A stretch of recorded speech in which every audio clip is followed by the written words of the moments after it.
মুখের স্বাদ বদলাতে দই মরিচ মুরগির এই রেসিপিটা কিন্তু অতুলনীয়। খেতেও অসাধারণ হয় আর একগাদা মশলার ব্যবহার কিন্তু একেবারেই হয় না এতে।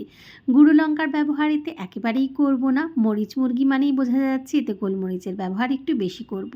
প্রথমে চিকেনটা ভালো করে ধুয়ে নিয়ে আমি 2 চামচ আদা বাটা, 1 চামচ আদা রসুনের পেস্ট, 1.5 চামচ গোলমরিচ গুঁড়ো, 1 চামচ চিলি ফ্লেক্স আর একটু সাদা তেল দিয়ে ম্যারিনেট করে রেখে দিয়েছি আধ ঘন্টার জন্য।